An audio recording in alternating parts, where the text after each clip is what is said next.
After 3 days, 7 rounds, and 254 picks, the 2019 NFL Draft is over.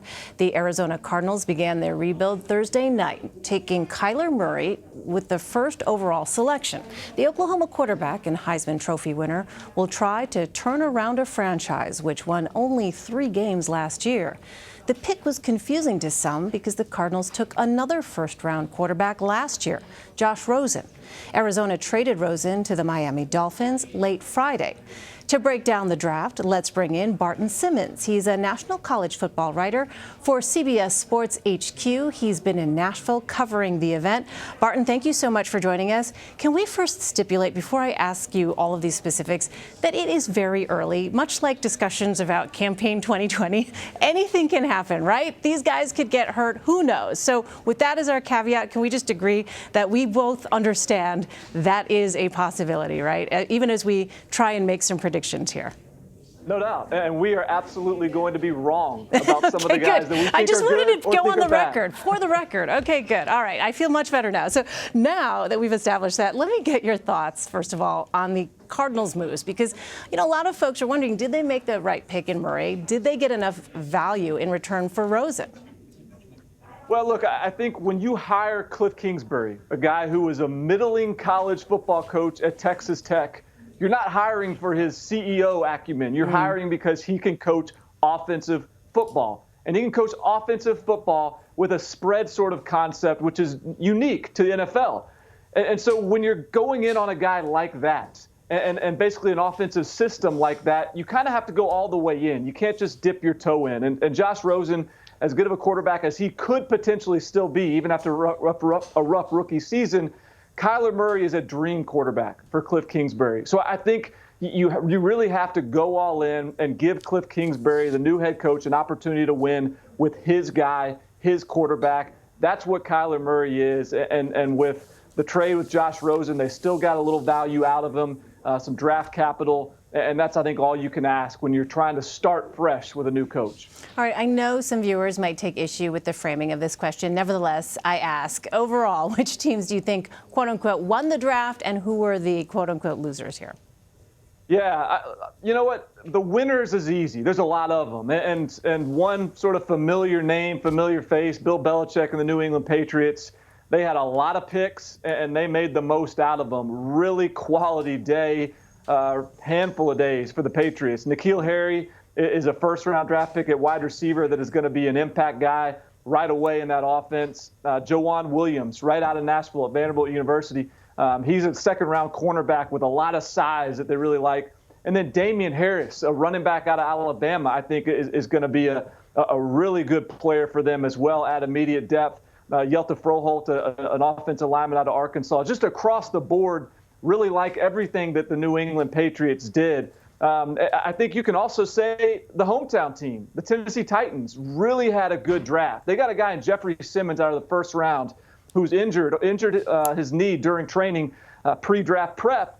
If he doesn't injure his knee, he's a top 3 pick overall. And they got him 19th. A handful of other really good value picks across the board for the Titans, including A.J. Brown, who I think is a day 1 starter at wide receiver. If you're going to make me say a loser, I'll yes, go with the Atlanta Falcons. Because, I have to answer the question, but I really like what everybody did. And I think if the Atlanta Falcons, I go there because they were last in the NFL in sacks allowed. They're trying to protect their quarterback in Deshaun Watson. And they took 2 offensive tackles early. Both guys they clearly liked. But from the outside looking in, it appears those are guys, and Titus Howard out of Alabama State and Max Sharpling out of Northern Illinois, are guys that need some time, that aren't necessarily just add water type of prospects. I could be wrong. We could be wrong on that. Certainly, the Houston Texans believe we are and believe those guys are day 1 really quality starters. Let me ask you about the New York Giants. They have received a lot of backlash from fans, including 2 guys in back of me at Newark Airport who were going on and on in the TSA line about what had happened. They could not believe it. But it's the selection of QB Daniel Jones with the 6th pick. Giants general manager Dave Gettleman defended the choice, saying they may have missed out if they waited longer in the first round to grab him. Well, now that it's been a few days after the pick, how would you actually characterize the decision to take Jones? Yeah, I think a lot of people viewed Daniel Jones as a late first-round type of guy. You take him where you can get him, and that was 6. And they could have risked it. They could have tried to get him at 17, but there's no guarantee he's going to be there. And if you really have conviction, that's the guy you take where you take him. My only problem with the pick is I just don't know that I necessarily believe he's a first-round pick in general. There's a guy like Clayton Thorson, who was a 5th-round pick that the Eagles took, that I think is a very similar player. So there's going to be a lot of people with some egg on their face one way or the other, because people bagged on this pick all over the country, and they could look bad if this guy ends up being a big-time player. And, of course, the New York Giants are going to look bad if he doesn't. So it's going to be a really interesting one to follow over the next few years. Yeah, absolutely. Well, heading into this season, who are some rookies you think will have an immediate impact for their teams?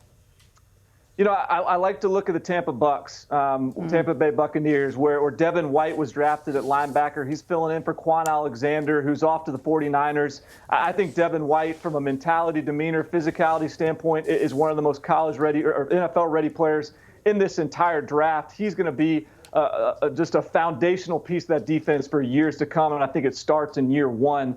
And then on the offensive side, the Oakland Raiders picked a running back in Josh Jacobs, who ironically wasn't used very heavily at Alabama because they had a lot of depth in their running back field. But he's going to be used a lot more than he ever was at Alabama in year 1 as a rookie with the Raiders. Not a lot of other competition in that backfield. Frankly, better backs at Alabama than he'll have at the Oakland Raiders. And he's going to be one of the most heavily used running backs and rookies on the offensive side of the ball in all of the NFL. All right, Barton Simmons. Barton, thanks for your analysis and for agreeing with me that, yes, in fact, our prognostications are subject to a margin of error. We appreciate it. Of course. Thanks, Yeah. Barton. Thanks.